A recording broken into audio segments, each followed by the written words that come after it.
This is still time out between Spanish and French.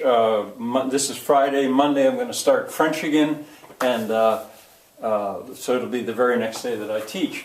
Well, what I think I want to do is to keep the chronological survey of this course going. That's the 18th section of your notes, page 18.7 or 8. So here's a few comments about the next period. I call it the Middle Ages, or the medieval period. It's also known as the medieval period.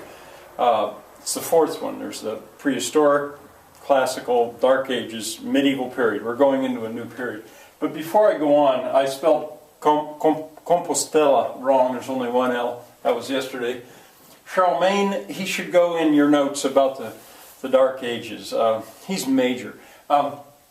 I do want to point out, though, remind you that this is not a history class. I use history, I by no means, and I probably teach some, but I am not taking responsibility for your knowledge of history. If I were so, I'd have to say much more about Charlemagne. He did leave a kind of writing. I'm always looking for classics, things that we still value that have been left, and there's so much. But he left a kind of writing called Carolingian Minuscule, which has affected the way we write today. So that's just tipping my hat to him. All right, moving on, the Middle Ages. I say that they go from about 1000 AD to about 1500. That's 500 years. And don't forget, approximately. One of the reasons I use 1000 AD, well, 1066 is major. There's a year that I try to hammer into my students' minds if they speak English, because that year is so important. That's the Battle of Hastings, the Norman invasion. I've talked about it before. I'll talk about it again. It was also around the year 1000 AD that the first of the great cathedrals were being built. It's like civilization began to wake up again in Northern Europe. I say around 1500, well, 1492, that's a year that Americans memorized very early. Columbus sailed the ocean blue, it rhymes. I like to point out that they know that, but I want to say, well, that was around 1500. 1517 is the year that I memorized, because it's the year that Martin Luther took his chance and nailed his 95 Theses on the church door. I'll say about that again too. Anyway, there's a long period. And with each of these periods now, from now on, I'm going to try to first give a little history. Then I'm going to try to describe what was that period like, what were people like. I'll call that characteristics. Hist is going to be history, history of the period. And then I'll go to the classics. What did that period leave us that we still value?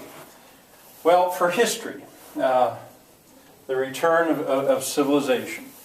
Yes, I already mentioned that, and I gave the Spanish connection a lot of credit for this. The Crusades actually helped.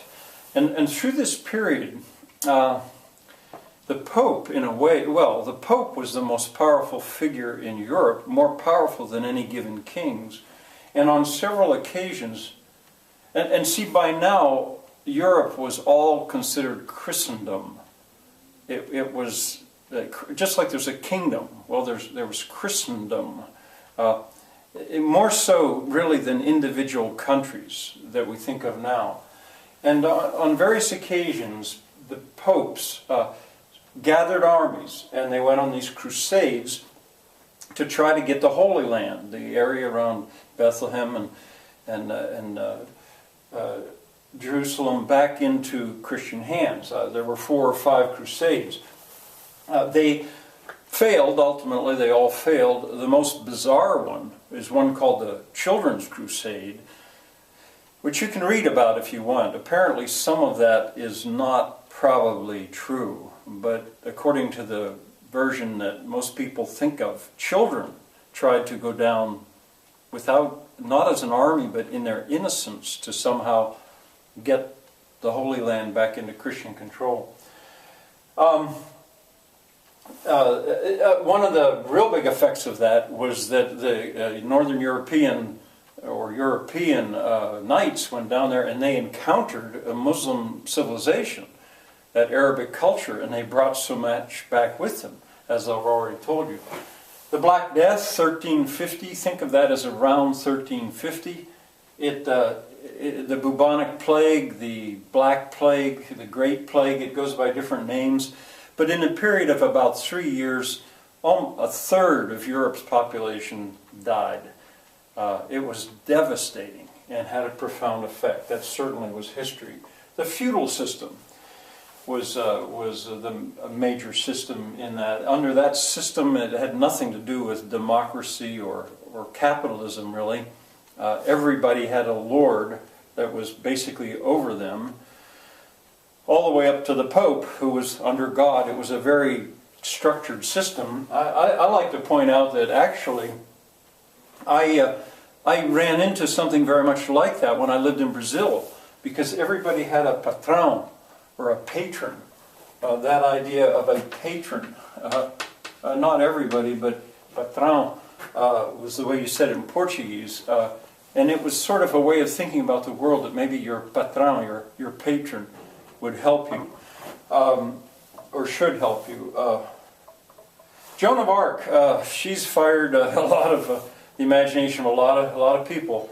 This is history. I'll just let you look into her. St. Francis of Assisi, a very, very interesting man. He's a saint in the Catholic eyes. One of the most best-known saints in terms of stories, and he's one of the few people in history that have actually argued that wealth and money do not make you happy. It's the opposite. You're happier if you're poor. Henry David Thoreau sort of said that. Jesus said that in a way. And St. Francis of Assisi. It's hard to find ones that would do that. Anyway, I say, there's a movie called Brother, Sun, Sister, Moon, and by Zeffirelli, which I would recommend. There were several years that I used that at the end of my teaching of 7th grade. I would devote a week or a week and a half to showing that movie. It's very good. I won't take the time now, but I would have to guide you through it, I think. And over the weekend, King Arthur. I'm going to talk more about him later on. The version made in 2004 is fun. I've used parts of it before. And Excalibur, also about the Arthur legends, made in 1981. I mention these instead of other versions of the Arthur legends because these two at least deal with Arthur not in the Middle Ages so much as in the Dark Ages, where the legends must have begun.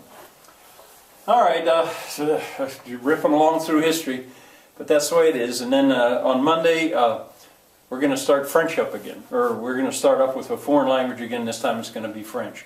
See you then.